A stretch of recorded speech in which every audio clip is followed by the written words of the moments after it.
Hello everyone, welcome back to my channel. मैं हूँ भारती और आज आप लोग के लिए लेकर आई हूँ कहानी गॉडफादर ऑफ हेल का एपिसोड नंबर 23।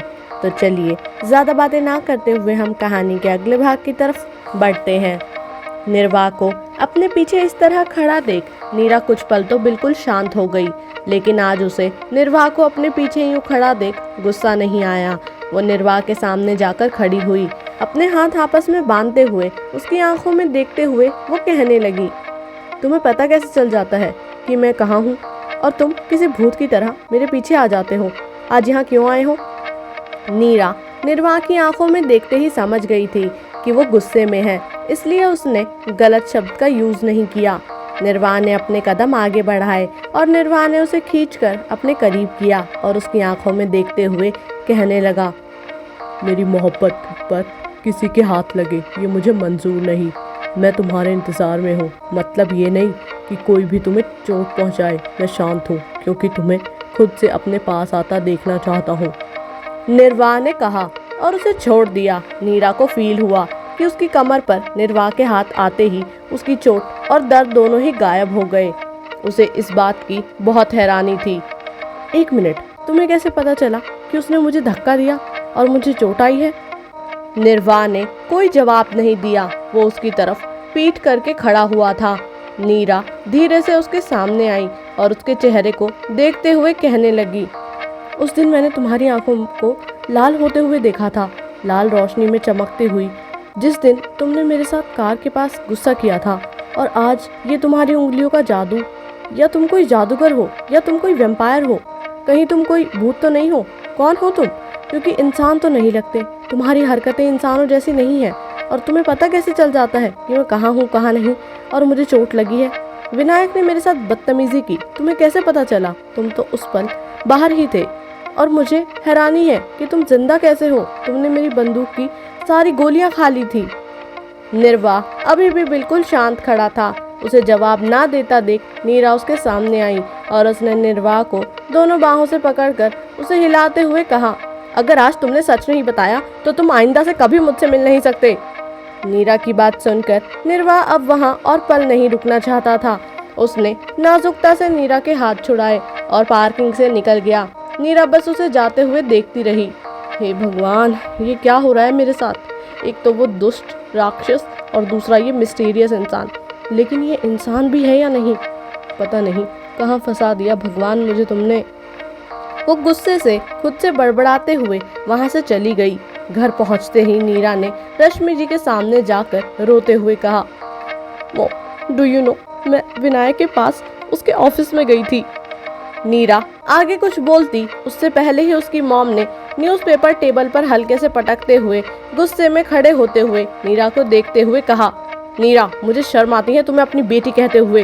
विनायक के ऑफिस में जाकर ऐसी हरकतें करना तुम्हें शोभा नहीं देता। वो तुम्हारा होने वाला हस्बैंड है और तुम्हें उसके साथ प्यार से रहना है। तुमने बेवजह उस पर हाथ क्यों उठाया, और वो भी उसके एम्प्लॉयज के सामने? मुझे तुमसे ऐसी उम्मीद नहीं थी। नीरा, आइंदा से मुझे तुम्हारे बारे में ऐसी वैसी कोई बात नहीं सुननी चाहिए। तुम्हें पता है ना विनायक ने कितनी रिक्वेस्ट की कि मैं तुम्हें डांटू ना। वो तुम्हें बहुत प्यार करता है, वो लड़का तुमसे, और तुम उससे लड़ रही हो। आइंदा से मुझसे ऐसी कोई कंप्लेंट सुनने को नहीं आनी चाहिए। जाओ यहाँ से। रश्मि जी के मुंह से ये सब सुनने के बाद नीरा के मन में एक उम्मीद और आशा जो उसके मन में जगी थी कि शायद उसकी माँ उसे समझेगी, लेकिन अब वो वापस से गहराइयों में गिर गई थी। नीरा ने कुछ और बोलना सही नहीं समझा। उसकी बात अब उसकी खुद की माँ नहीं मान रही थी और उस पर से उस विनायक ने उसे चोट भी पहुंचाई और उसकी माँ के सामने उसकी इमेज भी खराब कर दी, वो भी झूठ बोलकर। नीरा अपने कमरे में आई। वो दरवाज़ा बंद करके उसने अपना गुस्सा उतारने के लिए ठंडे पानी का शावर के नीचे जाकर वो खड़ी हो गई और पानी का वॉल्यूम इतना डाउन कर दिया कि पानी बर्फ से भी ज़्यादा ठंडा उसके शरीर पर गिरने लगा। अब उसे ठंड लगने लगी थी।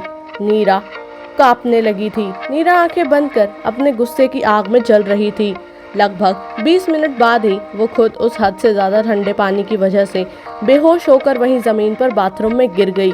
कुछ पल ही बीते थे कि बाथरूम का दरवाज़ा अपने आप खुल गया और निर्वाह के पैर अंदर आए। उसने नीरा को ज़मीन पर बेहोश देखा। कुछ पल उसे ऐसे ही देखने के बाद उसने उसे अपनी गोद में उठा लिया। और खुद उसे उसके कमरे में बिस्तर पर लिटा दिया। नीरा का शरीर बर्फ से भी ज्यादा ठंडा हो गया था। मुझे मेरे इंतजार ने ही रोक रखा है, वरना तुम्हारी इन मासूम आंखों में आने वाले आंसुओं के कारण को मैं जड़ से मिटा देता। पर वो वक्त भी अभी दूर नहीं जब मेरी मोहब्बत खुद मुझ तक आएगी। निर्वाण ने धीरे से कहा। उसने अपनी आंखें बंद की और अपने हाथ को नीरा के माथे पर रखा। कुछ पल में ही उसका शरीर नॉर्मल हो गया और उसके भीगे हुए कपड़े गर्माहट से सूख गए। निर्वाण काफी घंटों तक वहीं बैठा रहा, उसे देखता रहा, उसकी तरफ बार बार, और उसका शब्द उसे जवाब दे रहा था। पर वो अपनी हदें पार नहीं कर सकता था। अपने सच्चे प्रेम को वो कलंकित नहीं करना चाहता था। निर्वाण वहां से चला गया। रात के 8 बजे नीरा की आंखें खुली। उसे अपनी तबीयत कुछ ठीक नहीं लग रही थी। नीरा उठकर बिस्तर पर बैठी थी तो उसने देखा कि वो ब्लैंकेट से ढकी हुई थी और तो और वो बिस्तर पर थी, लेकिन वो तो बाथरूम में गिर गई थी। तो उसे बिस्तर तक कौन लाया? उसने कमरे का दरवाज़ा भी अंदर से बंद किया था। आखिर कौन आया होगा? कुछ वक्त ऐसे ही बैठकर सोचने के बाद नीरा की नज़र अपने हाथों पर गई। उसके हाथों में काले रंग का एक गुलाब था। कुल मिलाकर 5 मिनट लगे नीरा को समझने में कि कोई और नहीं, उसका वो मिस्टीरियस मैन ही आया होगा। वो नीचे आई, लेकिन वो नाराज थी अपनी माँ से। अश्मित खन्ना अभी घर नहीं आए थे और लीना वो भी घर नहीं आई थी। युवराज, निशा दोनों बैठकर डिनर कर रहे थे। रश्मि जी भी वहीं बैठी हुई थी। नीरा बैठी और वहाँ मौजूद नौकर ने उसकी प्लेट में खाना लगाया। कॉन्ग्रेचुलेशंस दीदी, आपकी शादी तय हो गई और 2 दिन बाद आपकी एंगेजमेंट भी है। ये जहर उगलना बंद करो निशा, दिखाओ मत कि तुम नागिन हो। यहाँ सबको पता है कि तुम एक नागिन हो जो बस जहर उगलना जानती है और दूसरों के जले पर नमक छिड़कना। नीरा ने अपना डिनर शुरू किया और साथ ही साथ निशा का मुंह तोड़ जवाब दिया तो उसका मुंह बन गया। युवराज की फेस पर बड़ी सी मुस्कान थी, लेकिन उसने कुछ नहीं बोला क्योंकि उसे इन दोनों के ड्रामे में बहुत मजा आता था। दीदी, आपने लिमिट से बाहर हो गई हो। वो तो मॉम ने मुझे मना किया है, वरना मैं आपको आपकी औकात। निशा ने बड़े ही एटीट्यूड से कहा तो उसके कदम कुचल दिए गए। टेबल के नीचे ही रश्मि जी उसे अपनी जलती हुई निगाहों से देख रही थी। वो अपनी बेटी को चाहे जो भी बोले, लेकिन घर में किसी को भी कोई अधिकार नहीं था उनकी बेटी के बारे में कुछ भी बोलने का। तुम्हारी माँ, तुम्हारे भाई और तुम्हें मैंने अपने घर में 3 कमरे क्या दे दिए? तुमने तो खुद को बहुत बड़ा समझ लिया। तुम्हारी औकात तो इस घर में आने की भी नहीं थी। वहीं रोड साइड किसी बिल्डिंग में किसी फ्लोर पर पड़े रहते।